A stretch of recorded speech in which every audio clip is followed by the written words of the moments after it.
Ketua Komisi 3 DPR RI, Habibur Rahman, mendesak Kejaksaan Agung untuk memberikan penjelasan mengenai kasus dugaan korupsi impor gula yang melibatkan mantan Menteri Perdagangan Thomas Trikasih Lembong.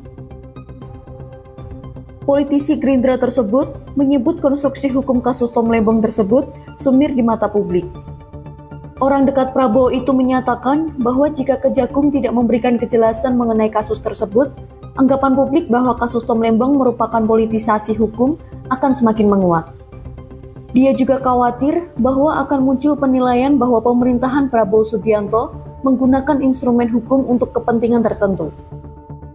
Anggota DPR dari Dapil Jakarta 1 atau Jakarta Timur ini mengingatkan bahwa pelaksanaan tugas penegak hukum harus sejalan dengan citra politik hukum pemerintah. Kepala Pusat Penerangan Hukum atau Kapus Penkum Kejagung, Harli Siregar, menegaskan bahwa penyidik Jaksa Agung Muda Bidang Tindak Pidana Khusus atau Jampitsus tengah fokus menyelidiki kasus dugaan korupsi terkait impor gula yang terjadi di Kementerian Perdagangan pada tahun 2015 hingga 2016.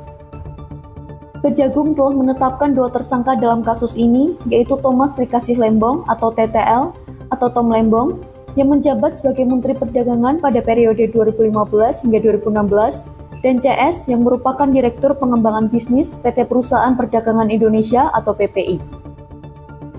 Mengenai kemungkinan pemeriksaan terhadap Menteri Perdagangan lainnya yang menjabat setelah Tom Lembong, Harli menyatakan bahwa saat ini penyidik masih fokus pada penyidikan terkait impor gula pada tahun 2015 hingga 2016. Direktur Penyidikan Jaksa Agung Muda Pidana Khusus Kejagung, Abdul Kohar, menjelaskan bahwa penetapan seseorang sebagai tersangka tidak harus terkait penerimaan uang korupsi.